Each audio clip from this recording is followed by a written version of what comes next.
Lors de l'UFC 314, Alexander Volkanovski a récupéré la ceinture des poids plumes qu'il avait perdue un an plus tôt et il a battu Diego Lopez ce week-end dans un très beau combat. À bientôt 37 ans, il est devenu le plus vieux combattant à conquérir une ceinture de l'UFC dans les catégories de poids les plus légères, une performance exceptionnelle qui va à l'encontre de tout ce qu'on croyait savoir sur l'effet du temps dans le MMA et qui accentue un peu plus la place de l'Australien dans l'histoire de notre sport.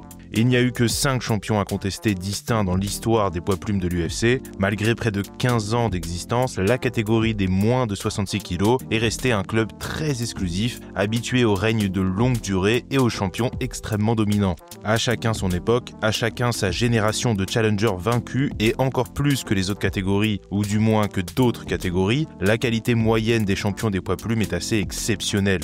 Le débat du meilleur poids plume de l'histoire est constamment relancé, j'en ai fait une vidéo d'ailleurs il y a plus d'un an maintenant. Les discussions portent sur la qualité de l'opposition, sur la longévité des champions et font souvent se confronter la nostalgie et la culture de l'instant. Mais comme d'habitude dans tous ces débats entourant le MMA, difficile de convaincre un fan qui a déjà son opinion. Et cette vidéo est plus une démonstration de la façon avec laquelle j'aborde le sujet qu'une véritable tentative de vous convaincre de quoi que ce soit. On va donc s'attaquer à cette houleuse discussion aujourd'hui. Vous êtes sur la chaîne des Journeymen et avec sa victoire du week-end dernier, Alexander Volkanovski est-il devenu le plus grand poids plume de l'histoire du MMA. La ceinture des poids plumes a fait son apparition à l'UFC en 2011. José Aldo, qui était le champion du World Extreme Cage Fighting, a tout simplement échangé une ceinture pour une autre lorsque l'UFC a décidé de fusionner son roster avec celui de WEC pour répondre à des obligations de calendrier qui devenaient insoutenables. Ce que beaucoup de personnes oublient en revanche, c'est que le WEC était déjà la propriété de Zuffa depuis 2006. Zuffa était donc un groupe qui possédait à la fois l'UFC et le WEC. Cette dernière a agi comme une promotion séparés pendant plusieurs années, servant à faire combattre les catégories les plus légères qui ne figuraient pas dans la programmation de l'UFC. Je ne précise pas cela au pif bien sûr, mais simplement pour rappeler que même si l'héritage de la ceinture de l'UFC n'est reconnu qu'à partir de la première défense de José Aldo à l'UFC 129, il était en réalité le meilleur poids plume du monde depuis plusieurs années déjà, précisément depuis 2009 et sa victoire par KO contre Mike Brown au WEC 44. Je ne vais pas m'étendre sur l'absence de travail historique fait par l'UFC parce que ce serait un petit peu ennuyeux, mais en occultant le WEC, il y a pas mal de moments centraux de l'histoire du MMA qui sont passés sous le tapis. Et je ne vais pas prétendre que ces 2 défenses de ceinture d'Aldo avant la transition à l'UFC vont faire basculer la discussion, mais c'est simplement un clin d'œil qui permet également de rappeler qu'avant les titans qu'on a connus dans la période la plus moderne, il y a eu Uriah Faber, il y a eu Mike Brown, qui ont été à un instant T considérés comme les meilleurs poids plumes de la planète. Le premier champion du WEC étant Cole Escobedo, mais il y avait d'autres noms à ce moment-là qui faisaient des ravages aux 4 coins du globe. On était encore au balbutiement du MMA à l'époque. Mais malgré cette digression, on allait toujours plus ou moins revenir à l'ère moderne et aux 5 champions qui ont marqué l'UFC depuis 2010, José Aldo, Conor McGregor, Max Holloway, Alexander Volkanovski et Ilia Topuria. Avant d'entrer dans le détail, je fais une dernière précision quand même. Il y a selon moi une distinction entre être le meilleur et être le plus grand. Le débat d'aujourd'hui n'est pas de déterminer qui a été le meilleur poids plume à un instant T, mais bien d'examiner l'impact qu'a eu un combattant sur l'histoire de la division, tout en confrontant bien sûr cela au niveau effectif auquel et contre lequel il a évolué. Si j'ouvre avec cette information, c'est parce que je sais qu'on a beaucoup de fans de Conor McGregor et d'Ilia Topuria, mais aussi forts ont-ils été à un instant T et peut-être même qu'ils ont été les 2 meilleurs à leur top, leur règne respectif n'est pas au niveau de ceux des 3 autres. Conor n'a jamais défendu sa ceinture, il a même fait poireauter toute la division pendant un an, tandis qu'Ilia Topuria vient de rendre son titre après une seule défense. La victoire de Conor contre José Aldo et les victoires de Topuria contre Alexander Volkanovski et Max Holloway sont des moments d'anthologie, mais ils n'ont pas eu de long règne et c'est incomparable avec les 3 autres selon moi. C'est simplement une autre forme de carrière, mais si je devais faire un pari, je dirais que c'est une forme de carrière qui va leur apporter beaucoup plus gros financièrement sur le long terme. Conor, on sait déjà, Topuria, je pense qu'il est en très bon chemin. Lorsqu'on observe donc Max Holloway, José Aldo et Alexander Volkanovski, ce qui frappe immédiatement, c'est les séries de victoires. On compte 16 victoires de rang pour Max à l'UFC, 15 pour José Aldo si on inclut le WEC, ce qu'on devrait vraiment faire à mon sens, et 12 pour Alexander Volkanovski. Dans une catégorie aussi dense que celle des 66 kg, c'est assez exceptionnel qu'on ait 3 parcours aussi fournis en aussi peu de temps finalement. Mais pour rentrer dans le vif du sujet, il faut dire immédiatement que ce ne sont pas les mêmes ères, et il faut l'évoquer sur plusieurs plans.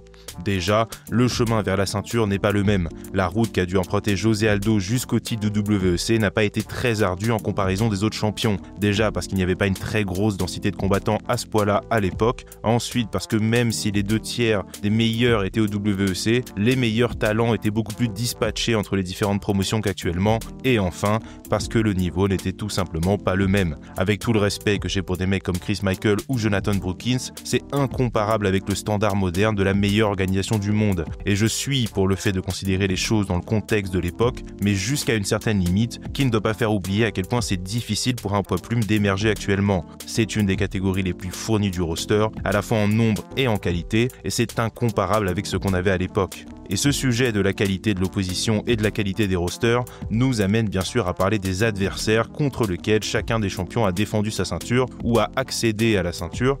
À ce sujet-là, il faut le dire, c'est souvent le règne de José Aldo qui est pointé du doigt, mais moi j'ai un avis plus partagé que ça à ce sujet. Oui, José a quelques défenses de ceinture qui ne résistent pas très bien à l'épreuve du temps.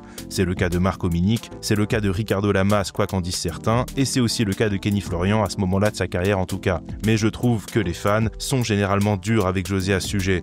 Premièrement parce qu'il a des victoires contre des mecs de très haut niveau, Chad Mendes était un gars d'élite, Frankie Edgar sortait de son règne de champion des poids légers, et The Korean Zombie était dans ses meilleures années, bien meilleur que lorsqu'il a affronté Volkanovski d'ailleurs. Ensuite, et c'est un point important à mon sens, José souffre selon moi d'avoir été le premier champion de l'UFC, celui qui n'en a pas d'autre à battre et celui qui a surclassé toute une génération de poids plumes, ce qui fait que ses contemporains n'ont pas pu se bâtir un si gros palmarès que ça et qu'ils sont souvent perçus comme étant des combattants de seconde zone, parfois à raison, mais quand même parfois à tort. Mais cela étant dit, en termes de niveau d'opposition, je persiste à croire et je signe que Max Holloway et Alexander Volkanovski ont fait mieux dans leur carrière en plume. C'est aussi la conséquence de l'ère moderne, mais quand tu fais la liste des adversaires que Max a battus, c'est assez assourdissant. On parle de Charles Oliveira, Anthony Pettis, José Aldo 2 fois, Ortega, Frankie Edgar, Yair et même Arnold Allen. Et la même réflexion peut s'appliquer à Alexander Volkanovski. Pour lui, on parle de Max Holloway 3 fois, il a aussi battu José Aldo, Yair, Ortega, Diego Lopez, Chad Mendes, bref. Ils ont tous les deux battu la génération précédente, la leur et celle qui est perçue comme étant sur le point de prendre le relais. Et cette notion de qui a affronté la meilleure opposition fera toujours débat, mais dans les catégories de poids les plus légères, la primauté est selon moi généralement à l'époque moderne, la palette technique du combattant moyen s'étant largement améliorée et le sport ayant pris une autre dimension. On parle de 3 combattants qui ont semblé largement meilleurs que leurs divisions respectives, et selon moi, c'est beaucoup plus dur de conserver son titre actuellement que ce ne le fut à l'époque. Mais pour toutes les qualités qu'on vient de trouver à nos compères, ils ont aussi quelques bâtons dans leur roue, parce qu'évidemment personne n'est parfait, et c'est la partie qui fait moins plaisir évidemment, mais on va devoir parler de ce qui fait mal à chacun de leur parcours à l'UFC. Pour José Aldo, il faut évidemment parler de la seconde partie de sa carrière. La défaite contre Conor a fait beaucoup de mal au roi de Rio, et il n'a plus jamais été le meilleur après ça. Je sais qu'il a récupéré le titre intérimaire devenu incontesté contre Frankie Edgar, mais le vrai test pour lui à ce moment de sa carrière a été Max Holloway, les 2 défaites contre l'Hawaïen, puis sa défaite contre Alexander Volkanovski 1 an plus tard, ont mis en lumière que la nouvelle génération l'avait surpassé. Et je sais que beaucoup de personnes disent qu'en plus de cela, il n'était pas si vieux que ça, mais on parle d'années de carrière ici. En 2017, ça fait déjà 13 ans qu'il est professionnel, son bagage est extrêmement extensif et son déclin, ou petit déclin, est à la fois la conséquence d'une nouvelle génération, mais aussi du nombre de kilomètres qu'il avait au compteur. Aussi, son style très physiquement usant a été confronté par la réalité de sa stature physique face à des combattants beaucoup plus longs ou beaucoup plus compacts que lui, ou les deux par moment.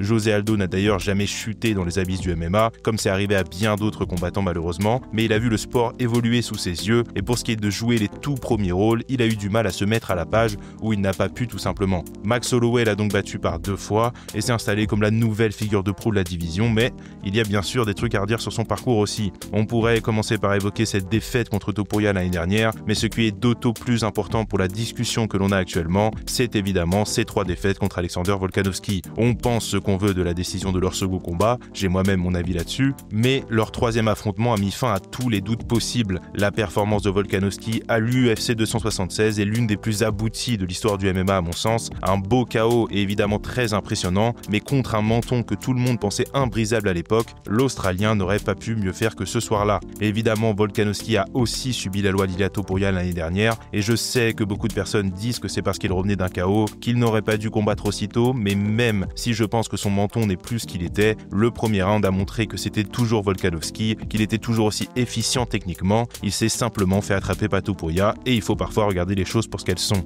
Je ne vais pas faire de faux suspense dans la vidéo, vous avez entendu tout ce que je pense de la division. Oui, je pense personnellement que Volkanovski est le plus grand poids plume de l'histoire du MMA désormais. En ce qui concerne son temps chez les 66 kg, il y a très peu de choses à redire et il a démontré énormément de progrès tout au long de sa carrière, énormément d'adaptabilité et il est l'un des combattants les plus complets de tous les temps.